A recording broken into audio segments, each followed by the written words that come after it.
Hey folks, the Black Inquisitor's in the house. A lot of Christians be chatting about them, Four Horsemen of the Apocalypse, trying to convince everybody it's some future prophecy. Now here's the deal. Is everything they say for real? Are them Four Horsemen really a sign of what's going down in the future? Well, I'm here to lay it all out, breaking down who these Four Horsemen of the Apocalypse are and what they represent. By the way, if y'all dig my content, don't forget to hit that like button and give me a follow for more dope videos in the future. Now let's dive right into it. So, for those who ain't in the know, we talking about them allegorical figures, the Four Horsemen of the Apocalypse mentioned in the book of Revelation. They're the ones who gonna be dropping serious hints about the last judgment, representing the forces of destruction that gonna show up when it's the end of times. Now, you got plenty of evangelical Christians who see these Four Horsemen as straight-up prophetic symbols, foretelling future events that gonna go down before the second coming of Christ. They take them literally, believing these figures gonna bring real-life chaos and disasters before we hit the end times. The specifics may differ a bit, but generally they represent widespread conquest, war, famine, and death, all part of God's master plan. Each evangelical community or individual got their own way of interpreting the biblical text, so it can vary a bit.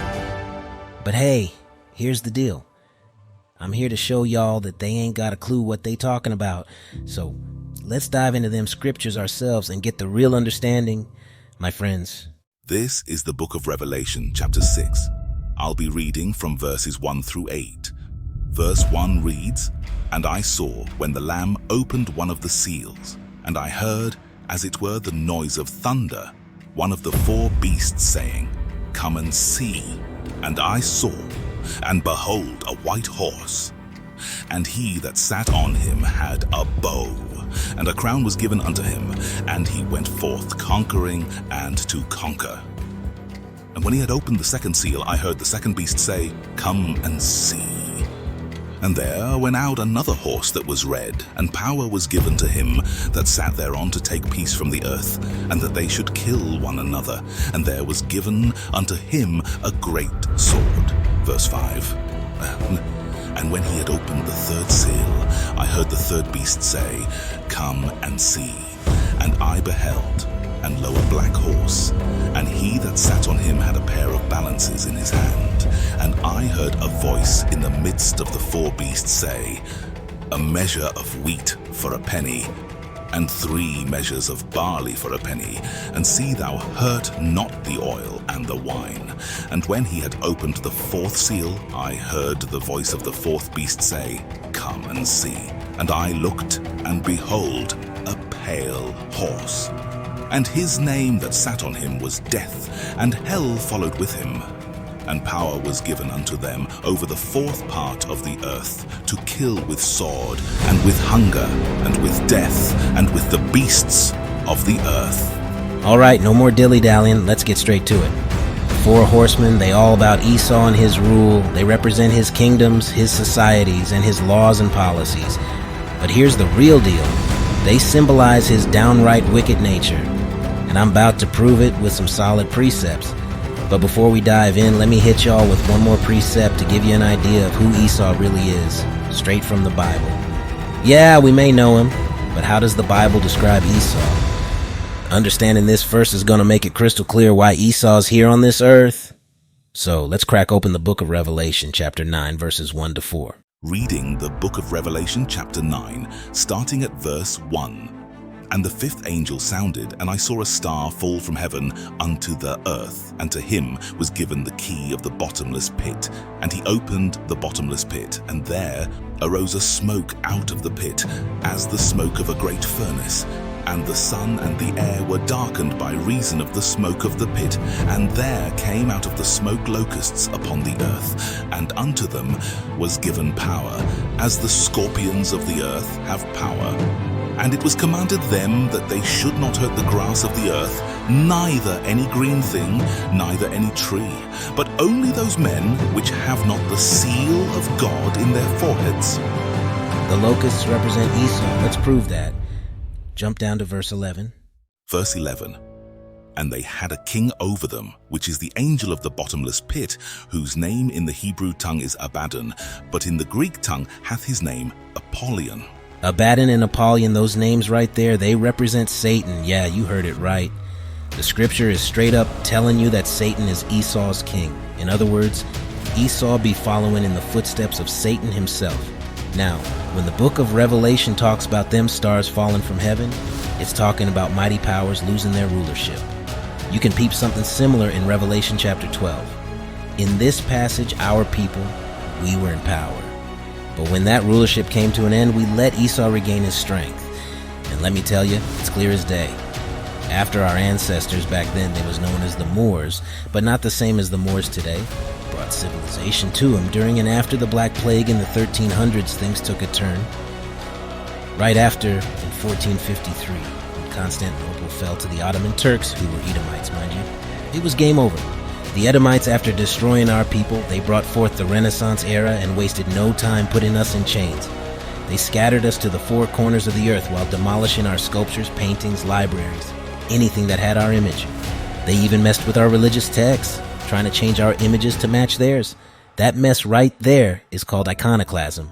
And guess what? Revelation chapter 9, that was a prophecy that came true, my friends. Now let's talk about the bottomless pit and what it means. See that right there, it represents Esau's sins. They so immeasurable, so vast that there ain't no bottom to it. The Bible itself tells you this in Revelation 18:5 and Jeremiah 51:9. That's why Esau ain't got no salvation, according to Hebrews 12 and 16 and 17. Oh, and remember when I mentioned Esau following Satan's works? Let's dive right into Revelation chapter 2, verse 9. This is Revelation chapter 2 and verse 9. I know thy works and tribulation and poverty, but thou art rich. And I know the blasphemy of them which say they are Jews, and are not, but are the synagogue of Satan. The synagogue of Satan, that's like the main headquarters of Satan, where all his followers gather. And a lot of us already know these folks to be Amalek, the chief tribe of Esau. Now, when we dive into Revelation chapter 9, we see the Edomites. They causing straight up chaos all over the earth right before the destruction of the end times. That's where the Four Horsemen of the Apocalypse come into play. All right, let's head back to Revelation chapter 6. We're going to start with verses 1 and 2, then we'll keep going from there. Now returning to the book of Revelation chapter 6, starting at verse 1 and reading down to verse 2. And I saw when the Lamb opened one of the seals, and I heard, as it were, the noise of thunder, one of the four beasts saying, Come and see. And I saw, and behold, a white horse. And he that sat on him had a bow, and a crown was given unto him, and he went forth conquering and to conquer. See, this has already happened. It's no secret that Esau, throughout history, has gone out and conquered numerous countries. He's always been an occupier, settling in lands that don't rightfully belong to him, like the Americas, parts of Africa, the Caribbean, and even the land of Israel. Sure, some places may have fought for their independence from him, but the damage caused is often irreversible. Now, let's dive into Revelation chapter 6, verses 3 and 4. Verse 3. And when he had opened the second seal, I heard the second beast say, Come and see. And there went out another horse that was red. And power was given to him that sat thereon to take peace from the earth, and that they should kill one another. And there was given unto him a great sword. The power of the sword, it was indeed given to Esau. Now let's hold on to that verse and head on over to Genesis chapter 27. We're going to start at verse 38 and read all the way through to verse 40. Book of Genesis chapter 27, verses 38 through 40 reads, And Esau said unto his father, Hast thou but one blessing, my father? Bless me, even me also, O my father. And Esau lifted up his voice and wept. And Isaac his father answered and said unto him, Behold, thy dwelling shall be the fatness of the earth, and of the dew of heaven from above. And by thy sword shalt thou live, and shalt serve thy brother. And it shall come to pass, when thou shalt have the dominion, that thou shalt break his yoke from off thy neck. And by thy sword shalt thou live. That verse makes it clear that the sword is the very essence of how Esau lives. When we dive into Revelation chapter 6, we can see that these horsemen perfectly describe Esau and his nature. Another aspect of Esau's blessing is that it was prophesied that when he obtains dominion and rulership, he would break Jacob's yoke from his own neck. And how would he accomplish this? Through war, destruction, and death. All right, let's head back to Revelation chapter 6. All right. Returning to the book of Revelation chapter 6, resuming at verse 5. And when he had opened the third seal, I heard the third beast say, "Come and see." And I beheld, and lo, a black horse, and he that sat on him had a pair of balances in his hand. And I heard a voice in the midst of the four beasts say, "A measure of wheat for a penny, and 3 measures of barley for a penny, and see thou hurt not the oil and the wine." This horseman right here, he's representing a straight-up thief, a pillager. When they talk about wheat and barley going for a penny, they basically saying that stuff is dirt cheap, like practically free. And yo, those wheat and barley, they symbolize the whole economy, you dig? And let's not forget about the oil and wine. Why they mention? Because them bandits want to live it up and enjoy all the loot they done snatched. Now, when it comes to the first 2 horsemen and the thief vibes, who fits the bill? Let me drop some knowledge. Esau, my friend, that's the one. But hold up, I ain't just talking out of the blue. Let's hear it straight from the man himself, Christ himself. We taking a trip to the book of John, chapter 8, verse 31. John chapter 8 and verse 31 reads as follows. Then said Jesus to those Jews which believed on him, "If ye continue in my word, then are ye my disciples indeed." Verse 32. And ye shall know the truth, and the truth shall make you free. So check it out. When Christ was doing his thing at the Mount of Olives, he was talking to the Israelites, right? But here's the deal. Not all them Pharisees rolling with him were actually Israelites. Nah, fam. Many folks out there got it twisted, thinking all them Pharisees were from the chosen tribe. But I'm about to set the record straight. I'm about to drop some knowledge and show you that a good number of them Pharisees were actually proselytes, not original Israelites. All right, let's keep it moving. Starting at verse 33. They answered him, "We be Abraham's seed, and were never in bondage to any man. How sayest thou, ye shall be made free?" Check it out, fam. Peep this. Can any Israelite front like they descended straight from Abraham but never been held in chains by nobody? Let's keep it real, man. At that very moment, the Israelites were straight up oppressed by them Romans, and don't even get me started on their history of getting put into captivity time after time after time. Now let's talk Pharisees. Them cats? Yeah, some of them were actually Edomite proselytes. So when Christ spoke, he's actually talking to them Edomites, you feel me? And guess what? Them Romans?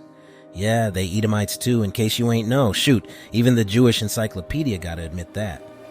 So best believe you gotta pay attention to what Christ drops on. Continuing from verse 34, Jesus answered them, "Verily, verily, I say unto you, whosoever committeth sin is the servant of sin. And the servant abideth not in the house forever, but the Son abideth ever. If the Son therefore shall make you free, ye shall be free indeed. I know that ye are Abraham's seed, but ye seek to kill me, because my word hath no place in you." Christ straight up acknowledged that these peeps are legit descendants of Abraham, but he also dropped a truth bomb and said his word had no place in him. Now you gotta wonder, why's that? It's time to uncover the real deal, my friends. Let's dig deep and find out the reason behind it all. Resuming from verse 38. I speak that which I have seen with my father, and ye do that which ye have seen with your father. They answered and said unto him, Abraham is our father. Jesus saith unto them, If ye were Abraham's children, ye would do the works of Abraham. But now ye seek to kill me, a man that hath told you the truth, that which I have heard of God. This did not Abraham, ye do the deeds of your father. Then said they to him, We be not born of fornication, we have one Father, even God.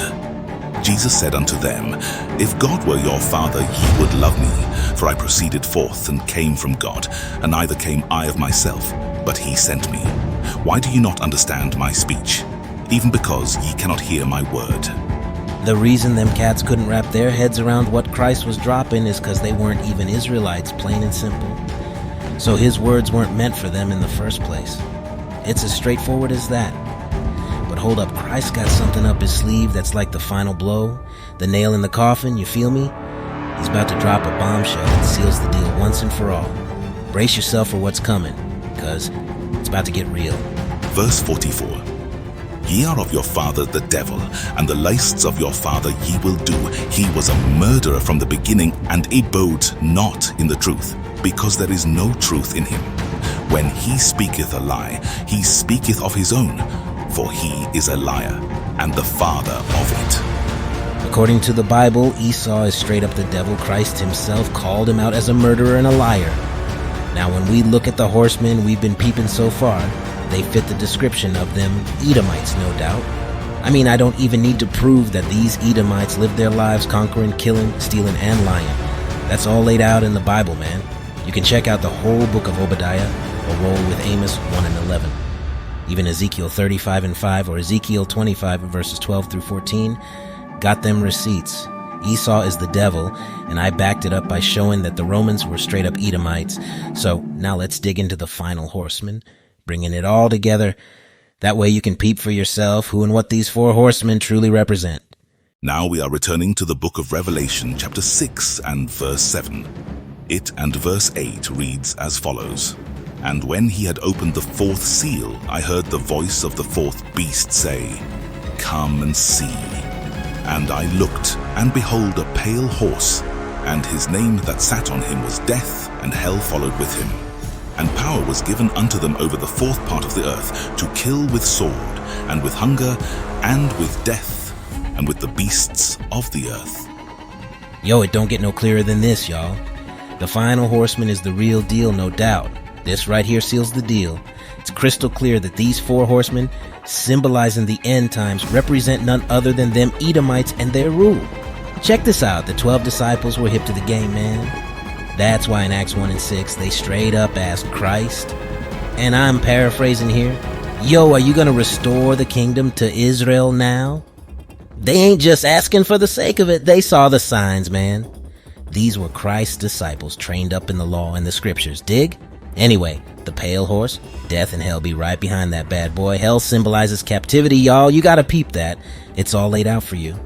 Go check out Isaiah 5 verses 13 and 14. It's right there in the scriptures, holding all the answers. We getting deep into it now, fam. Keep riding with me as we uncover the truth. The pieces of the puzzle are coming together. Stay locked in. This is the book of Isaiah chapter 5 verses 13 and 14. Therefore my people are gone into captivity, because they have no knowledge, and their honorable men are famished, and their multitude dried up with thirst. Therefore hell hath enlarged herself. That's all we need right there. Believe it or not, the times we living in right now, this is straight up the apocalypse, no joke. But hold up, don't let Esau fool you. They trying to paint the picture that the apocalypse is some global destruction, with buildings wrecked and sand dunes everywhere. They even think it's all about nuclear annihilation, but check this out. We gotta remember something. Back in Noah's time, after the flood, life flourished and evil got wiped clean. You honestly believe the apocalypse is when the world is left in ruins? No, the apocalypse is right now, and we've been living in the apocalypse for the past 400 years. Like I said, we living in the midst of the apocalypse, and we ain't escaping it until this world gets destroyed by fire. But here's the good news, fam. Israel gonna be saved from that destruction. Our rightful place gonna be restored real soon. Esau, they got us in captivity, man. The same signs the disciples peeped during Roman times, we see in them now. Them four horsemen, they applied back then, and they apply right now. History repeating itself, my friends. And just like Christ showed up back then, he gonna show up in these times too. So keep your heads up, stay strong, and rejoice for that day. In the meantime, let's stay obedient to the laws, statutes, and commandments laid out in the Bible. That's how we're gonna ride this wave. All praises to the Most High. Stay blessed, Israel. Shalom.